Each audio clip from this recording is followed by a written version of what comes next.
everyone, and welcome back to Talk Wordy, my hub for all of the words that I read, write, or otherwise want to yap about. Today, I have a very special author guest on the pod. She is the DFW-based author of A Life Where We Work Out and her newest novel, And Then There Was You, which is officially out now.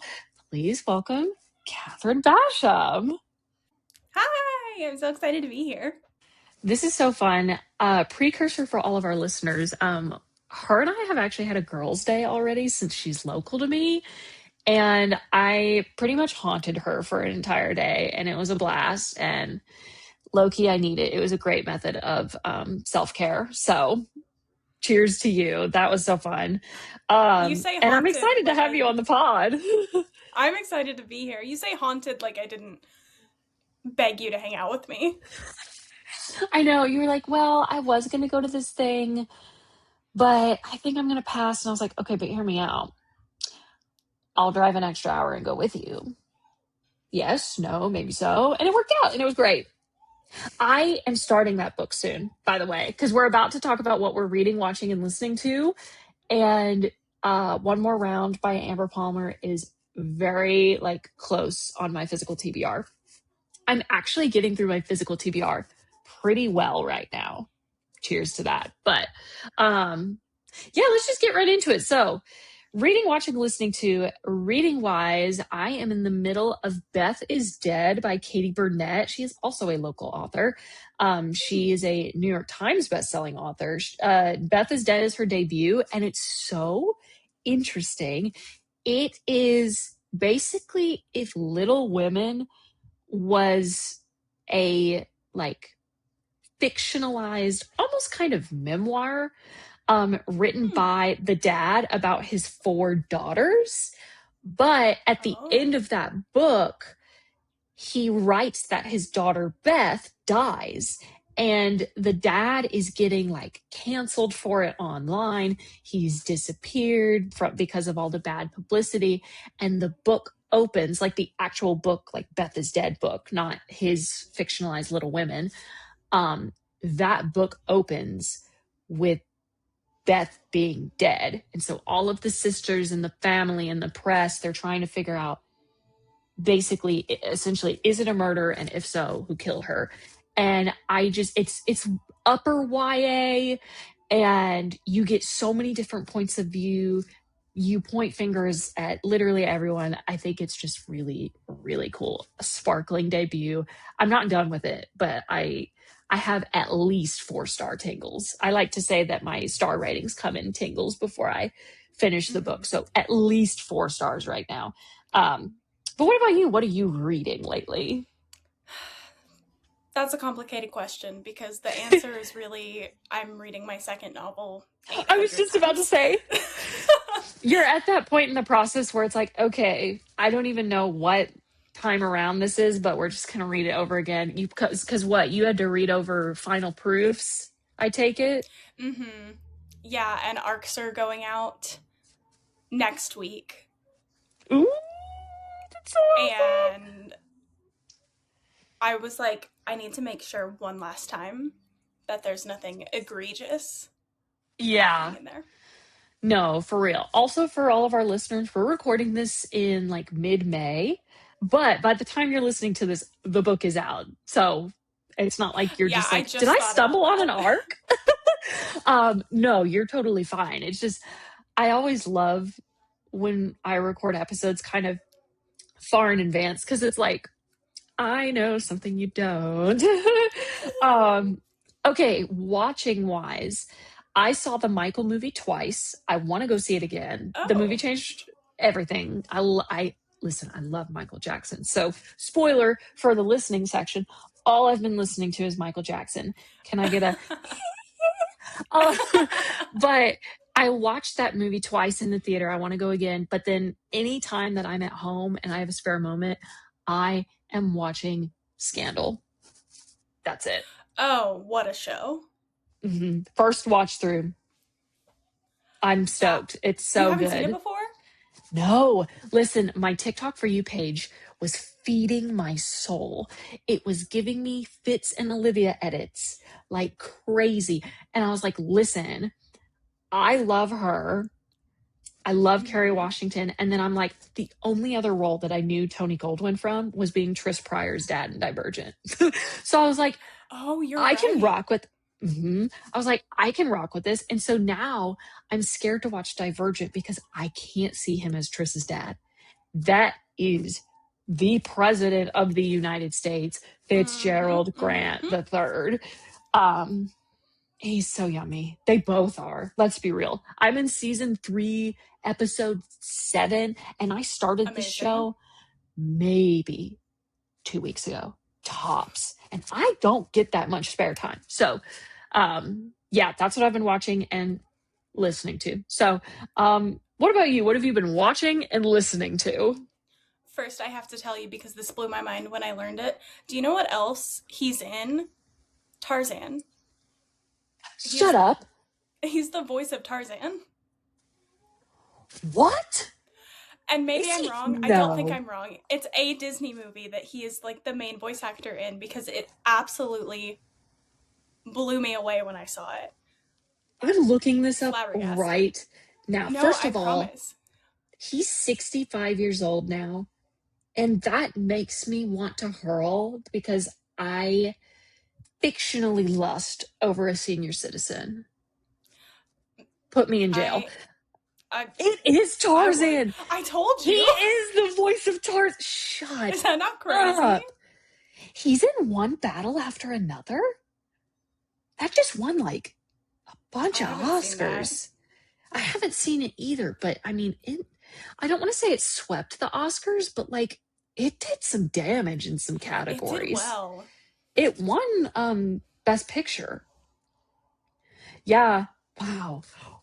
Okay, so now my Disney watching experience is going to be interesting. And Divergent is forever changed. So love that. Yeah. Okay, but anyways. So what I got off topic. watching. No, I distracted us because that is important information. What I'm watching. So the thing about me, I don't watch a lot of shows or movies. Like sometimes I will get locked in. I'm a big YouTube girl. Yes. And it's because it's like tornado season and storm season. I'm watching a lot of storm chasing videos right now. You were telling me this when we hung out. You were like, I have this one weather guy, this one meteorologist, storm chaser that I just like religiously watch. And like the couple nights before we hung out and then the couple nights after, it was like actual like tornadoes were predicted. And just like clockwork at like 8:15 p.m. you'd be in your chair watching the meteorologist streamer. I'm like, yep. She's clocked in. I absolutely was. Somebody has to do it. I got so many TikToks of like girls with the radar on their laptops, and it's like we all have that one friend. And I was like, that's me. So I was watching a lot of that. And I got really locked in. I got really locked in on the Deepwater Horizon incident. So I was watching a lot of things about that. So which is not Deepwater like a fun Horizon. Watching. Oh, you have heard of that. I've heard of it, but promise. Like I'm really not that well versed of like, I don't know details. Yeah. It's like when the oil rig exploded off the coast of Louisiana, and it was like the biggest ecological disaster in like ever. Yes, I just did not know that those two things were the same. Like I didn't know that was the name for it, but I have heard of that. Yes. Would you say that that's your Roman Empire? No, it's maybe most recently I'm really big into volcanoes. It's like I cycle. Girl, Pompeii. What did Pompeii do to you when you first learned about that? It's the Magic Treehouse series. It's like I locked in on Pompeii. Obviously I locked in on Titanic, as one does. Yeah. I get really locked in on these specific things, and then I will watch 100 hours of YouTube about it. What I'm listening to a lot of Ethel Cain right now, which is just like par for the course for me. I've been listening to the new Noah album a little bit, but I just keep going back to Willoughby Tucker, and I am still at the restaurant. Yeah. I haven't left. I've like started the Noah album, but I got a couple tracks through, and then I was like, I can't listen to this until I'm in like my follicular or ovulation phase. I can't listen to this in luteal or like on my period. Mm-hmm. I can't. There will be Absolutely. devastation. So I'm gonna return to her, but not now. Yeah. Not the Yeah, I just time. like to I'm just the exact meme where like I wake up and the first thing I'm listening to is Waco, Texas by Ethel Cain, and it's like, girl, did you even try to have a good day? No, No, I literally. didn't. Anytime I feel like lately, anytime Texas is like the muse or the setting of a song, I'm like, this is gonna hurt me. Like choosing Texas by Ella Langley, I was like, Mm-hmm. ouch. I remember when I heard Taylor Swift mention Texas in two of her Tortured Poets tracks, Yes. and I was like, do you hate us? Like, what did we do? Oops. But yeah, so now I'm like, Texas is a touchy subject in music, but Yeah. I've also been listening to the Megan Maroney album. yes. I think Ever it's since so she did good. that Raising Cane's promo, I've been intrigued. Did you ever see like all the stuff she did with Cane's? No, I don't eat canes.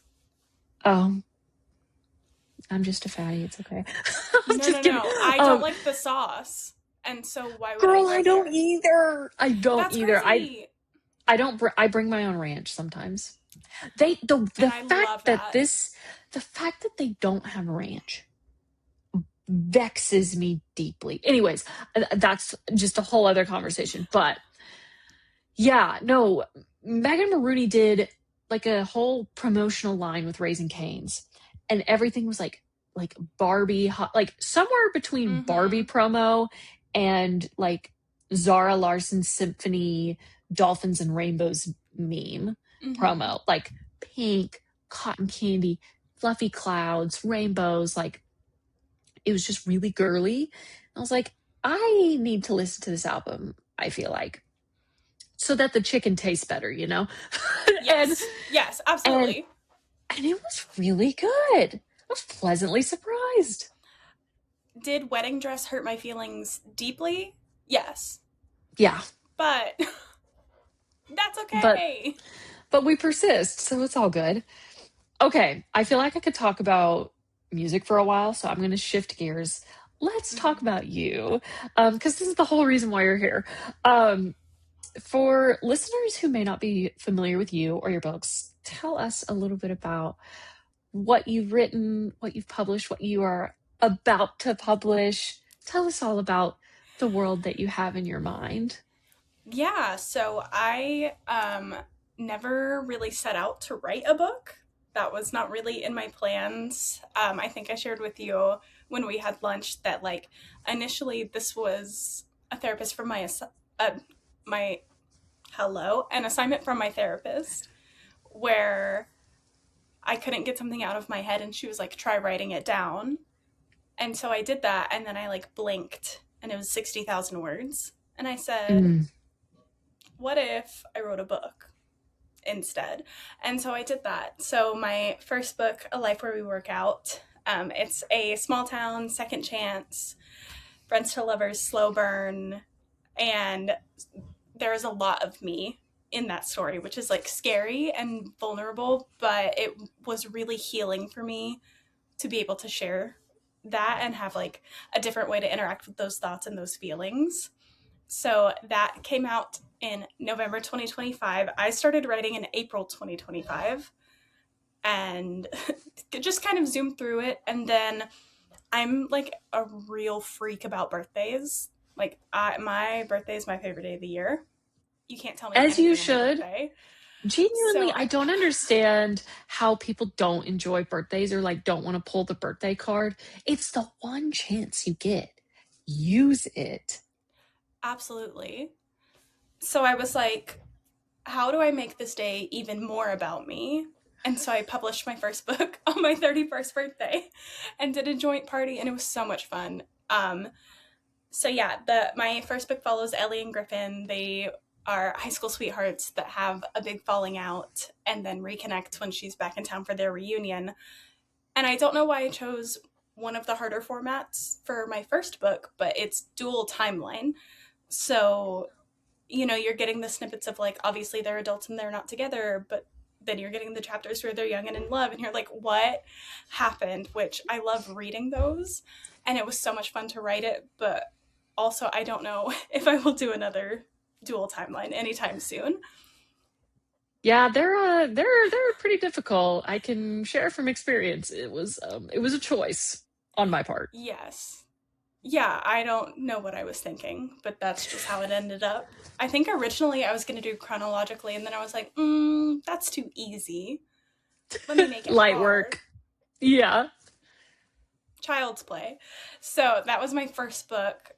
So it was really fun to venture into my second book that is just entirely fiction. There's not really anything from my life in book two. And that was a really fun experience, but also I care so deeply about these characters. I was terrified to start this book because I wanted to do their story justice. Mm-hmm. And I think I hated my book for about 80% of it. I think until I was like 80% done, I was like, this is terrible. No one should ever read this. And I'm completely ruining it. And now I think it's exponentially better than my first book. Mm-hmm. I love it so much. I'm so happy about it. Do you want to see the cover? Yes. I was going to say, Because okay, wait, before you show it, I have to ask, this is in my notes. So, if you guys did not know, some of you do because I know you're loyal and you're listening to this and you probably know her as well. But she, in her promo phase, hid the female main character. So, like, you didn't know, like, not even in the blurb did you know who it was. And I thought that was so stinking cool. I had never seen another author do this. Why did you want to go about it that way? because I'm insane. And I also Look. I live for listen, if you're a new reader checking me out for the first time, please DM me all of your live reactions because I live for that. And so I was like, when I first started writing and I sent the first couple chapters to my friends, and I didn't tell them who it was going to be about, the text that I got, just the like, oh my God, are you kidding me? Like, I'm going to throw up. I'm crying. I was like, how do I replicate this feeling over and over and over? And I said, oh, keep the female main character a secret. Yeah. And it has been so much fun because she was a very beloved character in book one. Mm-hmm. And she's an unexpected lead for book two. So I wanted to keep it a secret for as long as possible. So Okay. yeah, so nobody's seen the actual cover yet. So do share. I'm there squealing. she is. Oh my God. There we go. That's Jack and Abby. And I love them. These are my babies. This like I love Ellie and Griffin and I love my first book so much. But I feel like I did something really special with this one and I'm so excited about it. My PA has been so mad at me for keeping her a secret because she's like, I can't use any of your character art in your promo graphics because you won't tell anyone who it is. And I was like, sorry, Diva. Like, that's my bad. I won't do it again. But I have to. It's like it's a hill that you needed to die on, truthfully. Like Yes. it's such a bold, kind of daring move, but I think it works so well considering the subject matter of your story, truthfully. Yes, this one is a doozy. It's sad. I'm actually when I'm sending out PR packages, I'm including a pack of tissues with Incredible. it, just kind of like as a little bit of a joke. But also you will probably need them. But yeah, so book two is another small town, slow burn, friends to lovers, but the major theme is like grief and finding love after loss. And I did the accidental pregnancy trope, but in a way that you're not going to expect. It's not what you would be expecting, and it is actually like so sad it makes me sick to my stomach. And I understand that I'm the one that wrote it and that was my choice, but that's just what the story was. That's just what it needed to be. And yeah, and then there's like a very large element of found family. And I love this group of friends in the stories that I've created so much. And there will be one more book in this series, and I cannot wait for that one. It is going I'm making up for how sad books 1 and 2 are by making book 3 extremely horny. Now that your lead characters are out in the open, it's not a secret anymore. I'm curious if each of your leads, so your pairs in these 2 books, I'm not going to make you like hint or spoil anything for the next one, but if they each had a walk-up song, what would it be? Ooh. I'm a big music girl, so I'm like, I have to know their individual vibes. Mm-hmm. Walk up song is hard because I know that's a baseball reference, but that's about as far as my knowledge goes. I mean, it or just like a theme song to them. I Okay, say themes. wa- I say walk up because like if they're coming in to the story and it's like the first time you meet them, like or like the montage where it's like, who's that? And like the male main Ooh, character okay, comes in okay, okay, slow mo and okay. it's whatever's playing underneath them. Okay, okay, okay. Ooh, that's a really good question. Um,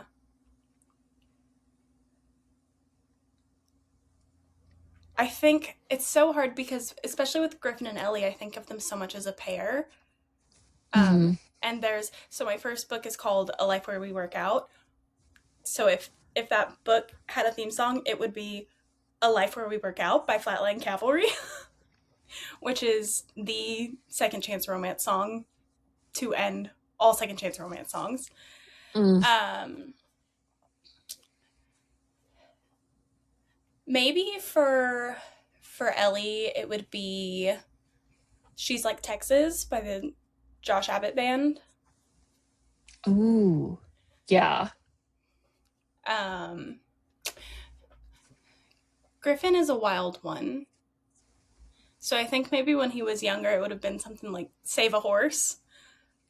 Great song. Listen, I need Big and Rich to produce more country bangers or just Yes. bops, truthfully. Like, I need another Fake ID. I need another Save a Horse. Like, Mm-hmm. please. I need it desperately. I'm that Yeah.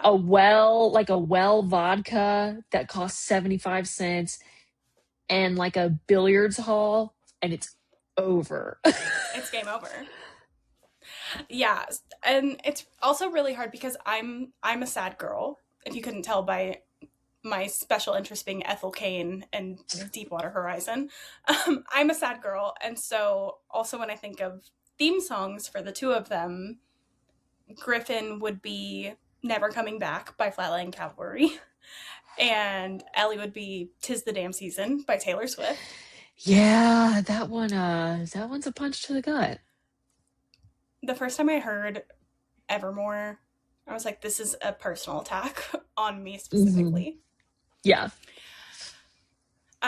For Jack, I think there's a song by Mayday Parade called A Piece of Your Heart. Hmm. And I think about him when I listen to that song. Abby is very much the Archer coded and like eldest daughter coded. So I I don't know how to not pick sad songs when people ask me stuff like this. Could you just, okay, going back to the baseball reference, can you just imagine being like, batting next, it's number blah, blah, blah, your character name, and it's just the saddest song ever. And that The would be out, me. everybody in the outfield, like, what's going on? Like, is she okay? No. No, The answer's no. that would be kind of funny though, if there was like a really, really sad walk up song. Yeah. So where the song that like overarched writing book one for me was A Life Where We Work Out. I think for book two, Grow As We Go by Ben Platt was Mm. on repeat in the background while I was writing.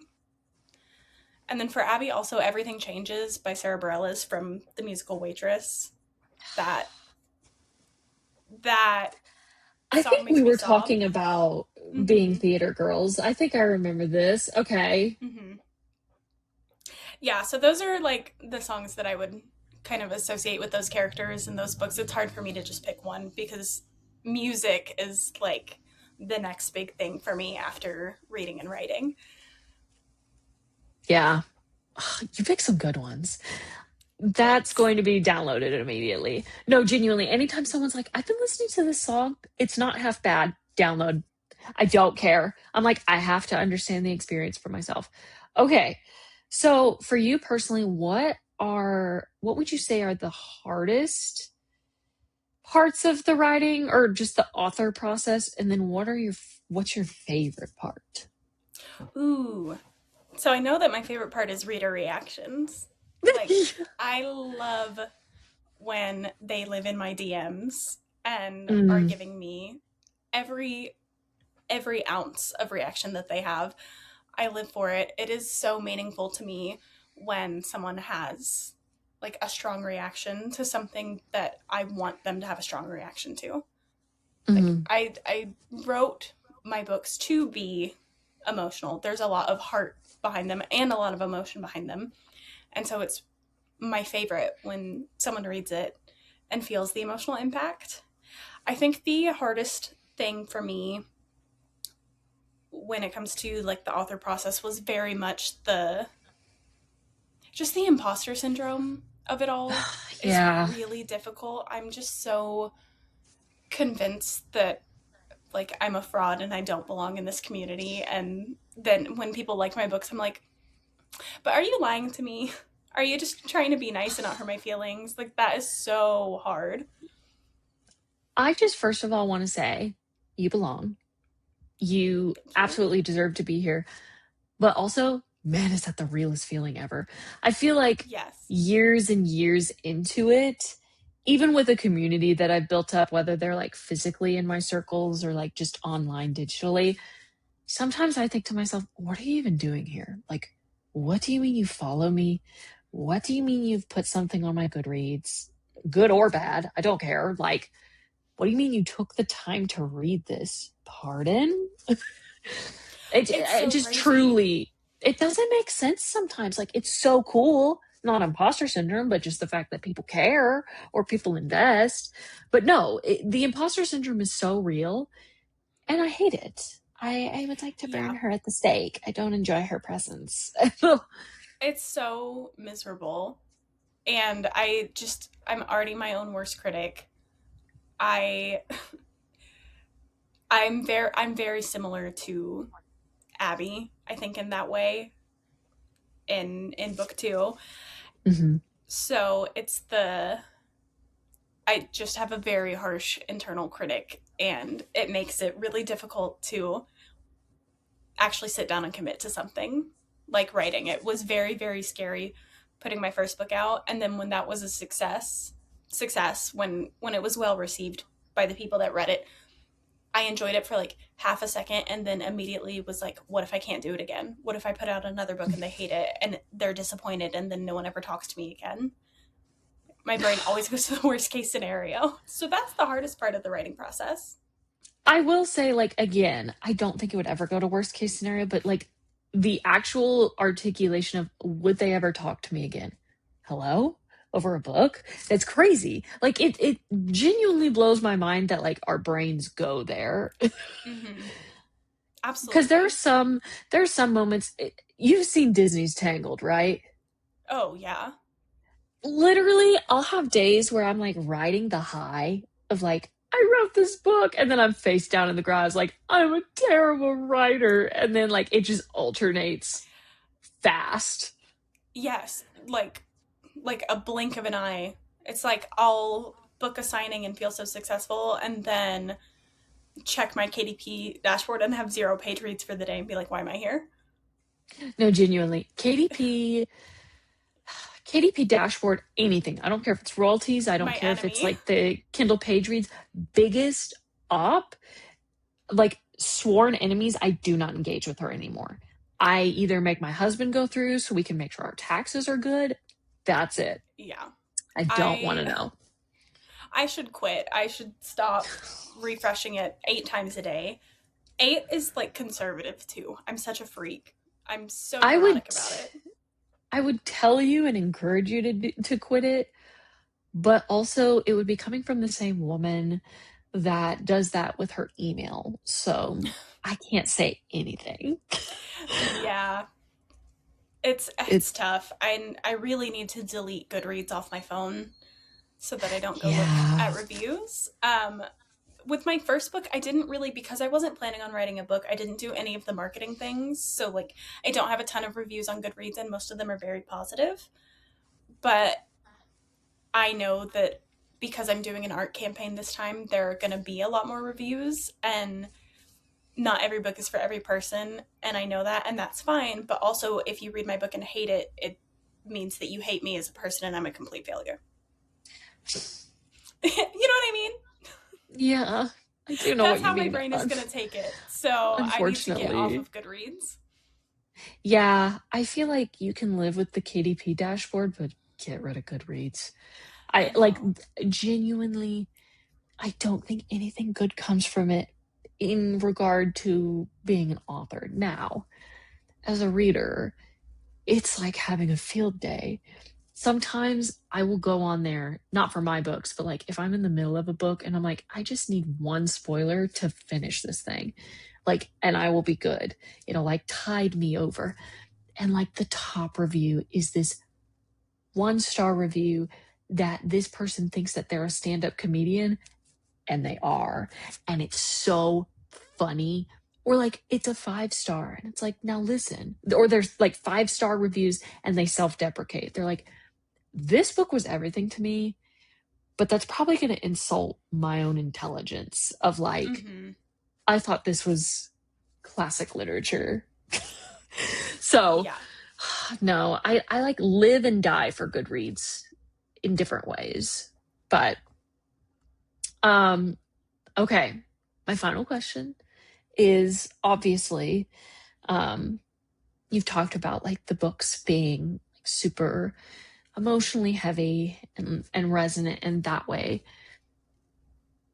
If your readers of this second book in particular can take one thing away from this new release, what would you want it to be? Ooh.